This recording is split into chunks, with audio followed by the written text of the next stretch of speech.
Hey everyone, this is Penny Lalo Singh, and this is my personal disclosure video as it relates to the secret government, otherwise known as the shadow government or the deep state. My story takes place in Canada. My story is one that some of you will be familiar with. Those of you who have already researched the Illuminati, MK Ultra, and the Monarch Project. This video is being made for my family and friends as a kind of an explanation for my post-traumatic stress disorder, and also an explanation for the hidden abuses within my family that have affected my generation of the family and continue to affect the next generation. I come from a family of 7 siblings. I'm the youngest, and I believe that I was chosen to be used by the Illuminati in a variety of nefarious ways. And in that process, I was tortured as a baby and as a child, drugged, and a wide variety of tests were performed on me. Now, every single one of my siblings could tell you, if they were willing to talk about this, and I'm pretty sure they're not, that we grew up in a household that was not only rife with psychological, emotional, physical, and sexual violence, but it was also a life that we did not understand. We had a father who was cold, distant. While he did speak to me, he rarely spoke to my other siblings unless it was to discipline them, or berate them, is a better way to put it. Some of the you may ask yourself, well, how do you know that your dad wasn't just like a lunatic alcoholic? He was an alcoholic, but I think that was a sort of a front meant to explain to us some of his more drastic behaviors. If you have looked into the Illuminati, then you know that Disney and MGM have been infiltrated, if not created, by the Illuminati and these dark forces whose goal it is to enslave humanity, and to have women and children and men as their toys to experiment on and to abuse in a variety of ways. Perhaps I'm a little different than other people who have disclosed, because I see no reason to traumatize myself or any viewers with graphic descriptions of what I endured. The goal of this is for you to have a real live person in front of you who can say that they had firsthand witnessed experience and knowledge of these I can't say people, because there's another element that is involved in this. Now, I grew up without really being able to love my father, because I found him to be not something I could really connect with. And I didn't know him. There was nothing for me to attach myself to, even though part of what was happening to me was I was being handed $50 bills when I was 10 years old. I was being spoiled rotten. He was taking me to toy stores and telling me to pick out what I wanted. I, even with all that treatment, um, all of what I did was kind of fake in response to him. But uh, so that was something that was odd for me, to have a father that I couldn't connect with. And as I was saying about MGM and Disney, while we, every single television program, if we tried to turn on the television, would be, if he was there, which wasn't often, he would criticize it right off. But we were all lined up on the couch, and we were commanded to be silent. And it was, and then my father would sit there, and it was really dichotomous, because here we were all sitting there, well, except for me. I was allowed to sit on the floor and do whatever I wanted, but the rest of the kids were sitting there all, with their backs straight, like all military like. And this was to sit down and watch Bugs Bunny and other Disney cartoons that were on television. The other part of that was Shirley Temple movies, black and white Shirley Temple movies, which my father would sit me on his knee and we would watch together. And the other thing is, when I was 6, I noticed that his locked roll top desk was open just a little bit, and we used to play poker with chocolate bars, and I knew they were in there.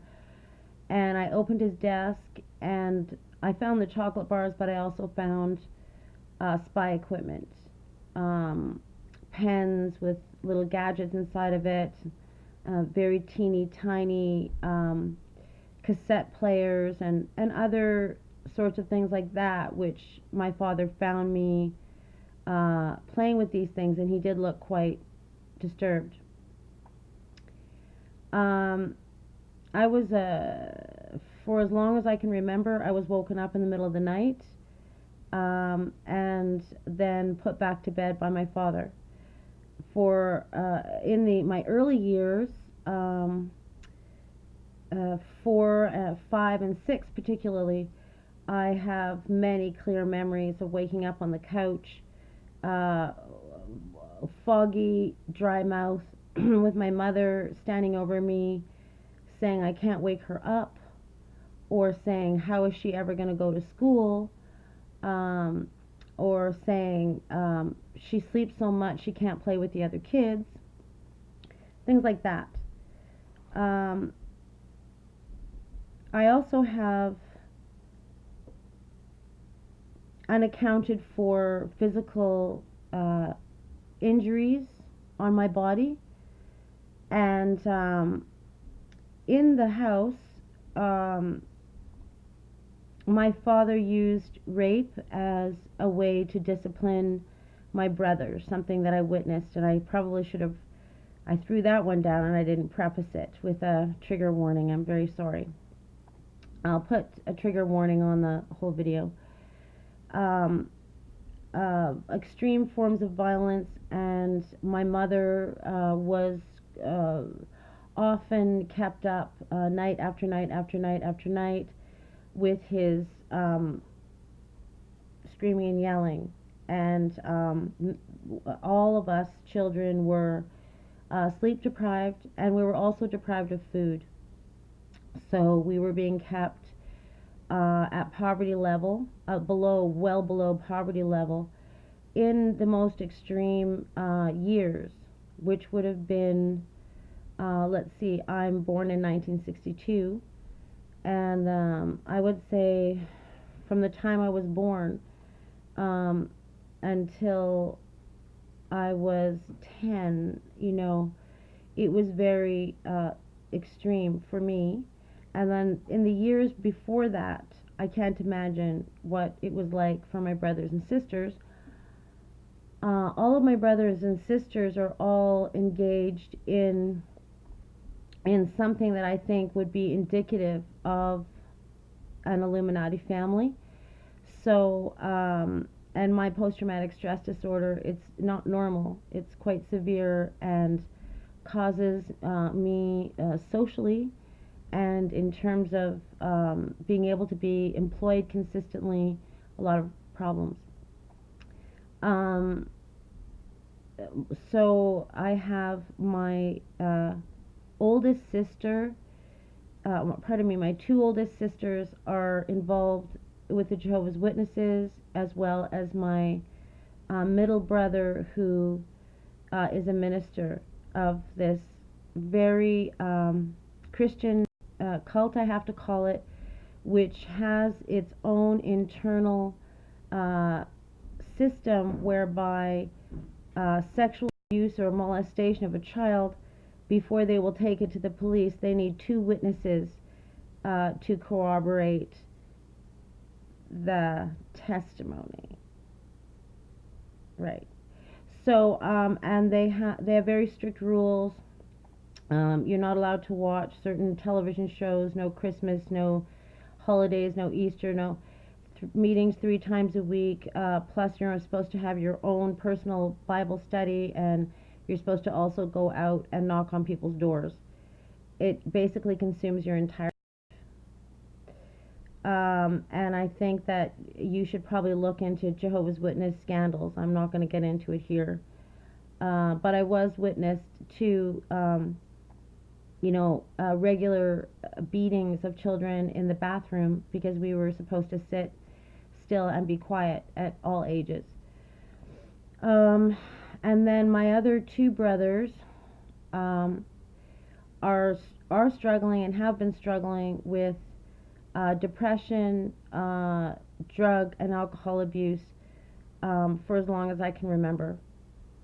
And this would be due to the severe abuse that they endured, including being sent to a horrible place in Manitoba, Canada, called Brandon Lake, which was later found out to be, after many complaints, a place where young boys were being severely and systematically sexually, emotionally, and physically abused. And then my brother that comes right before me, he spent the first 5 years of his life in the hospital, and he then was so depressed that he had made several suicide attempts, and he finally succeeded, which leaves me. And I have once I guess maybe 4 or 5 years ago, I stumbled upon the Illuminati information, and I was kind of horrified because our doctor was Dr. Dabney, and if you look up that name, you'll see that there's a lot of information that he's directly connected to that. And of course, we had a regular doctor, but if we needed to see a doctor because of injuries due to my father, we saw Dr. Dabney. And I have memories of being in the hospital for long periods of time and enduring these severe experiences. So, I also witnessed the Men in Black. They did show up when my father died, along with two different sets of military. My father had a flagpole in his front yard. He was living at a place called Francis Gardens in Victoria, BC, and the first military rolled up, and they took a flag down. The second ones rolled up. They took the flag down, and they also shot off some guns. And then the third were black limousines with flags on them that I could not recognize, and this flowing sort of beehive of all the same height, same black hair, same black raincoat, same suit, sort of streamed into my father's house. And they had a warrant for his bomb-proof filing cabinet, which my brothers had been trying to get into for the past several days with no success. We were all, once my father died, at least I felt very liberated, and we wanted to know who he was. Another clue to my father's connection to the Illuminati is in the months before he died, he did change his name to Swithun, his last name, and I recently researched that Pastor Hislop, Hislop, wrote a book around the turn of the century called The Two Babylons.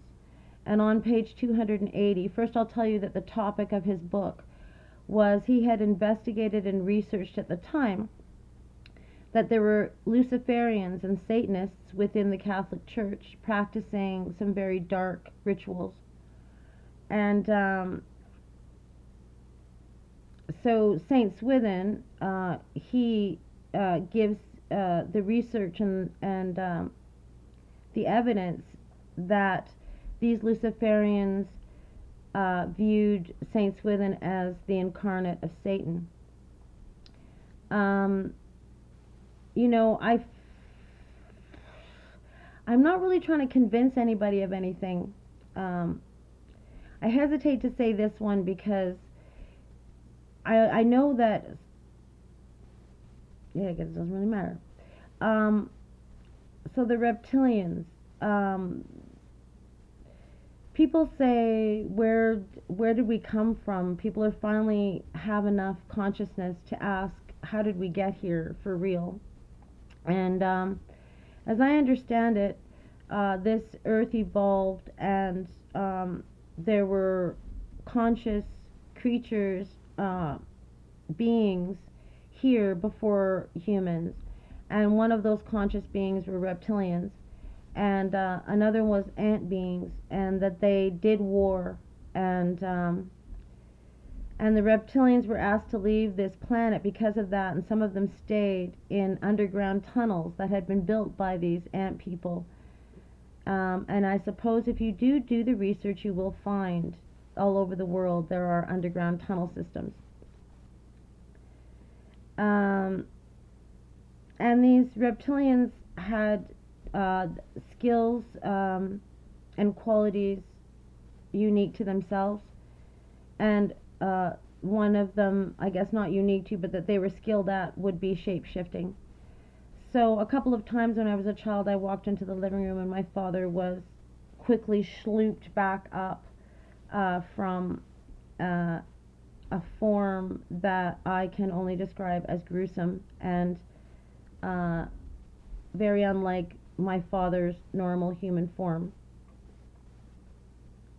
I also believe that I'm another clue to the fact, I don't know, like, again, I'm not trying to prove it, but I think that it's important that people who only have access to research and they never get to actually hear it out of someone's mouth, that they know that this is real. I kind of lost what I was going to say there. Oh, the Illuminati, for different reasons, are breeding people for different qualities. And often people ask me, what is my heritage? Well, I'm East Indian, African, Scottish, and Indigenous, Choctaw. My father went to my grandfather's home when my mother was 2 years old and said, I want to marry her.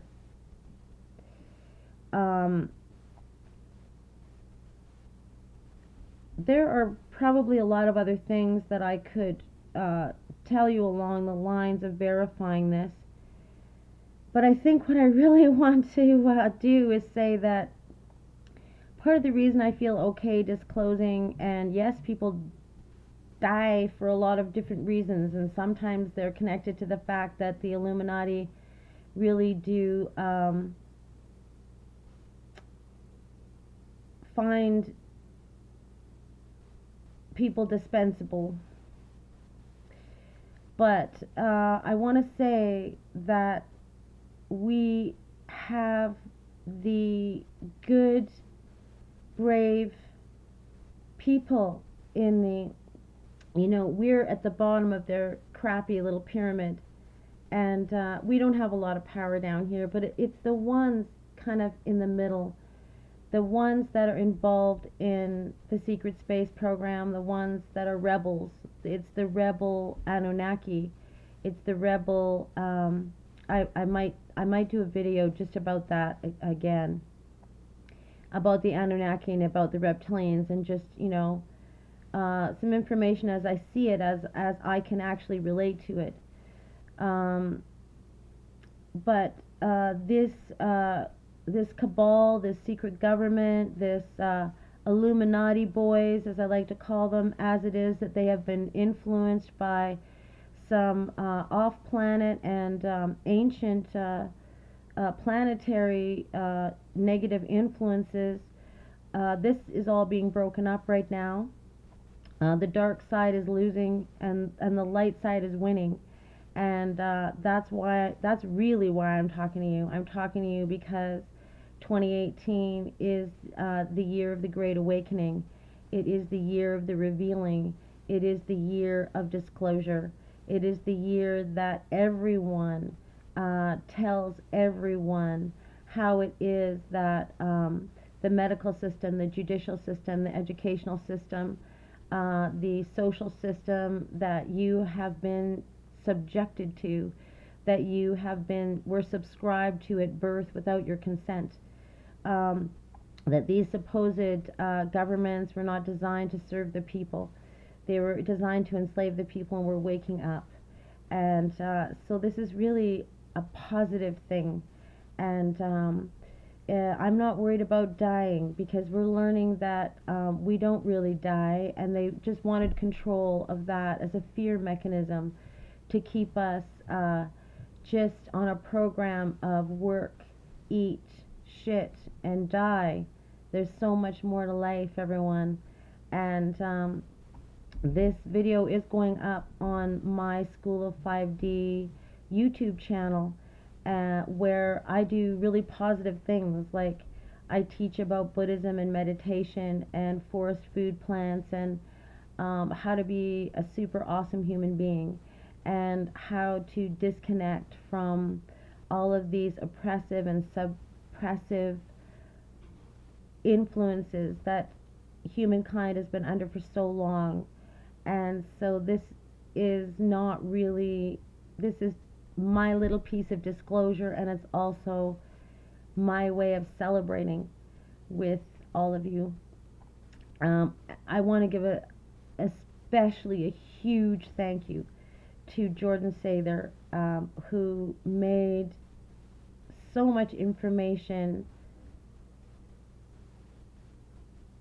palatable for all of us, who found a way to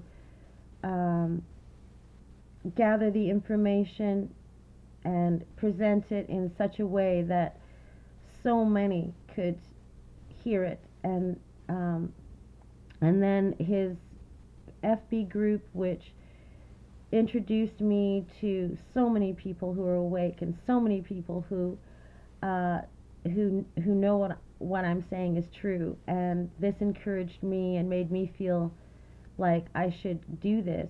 And it is a wonderful feeling to release this information and this truth about myself and my life and my family after carrying it for 55 years. And I especially hope that this information helps the younger generation in my family, as well as my own children, to understand the depth and the depravity that is connected to our family's problems. So thank you very, very much for listening. And yes, you may share this video, because I'm probably not going to go to great lengths to do that.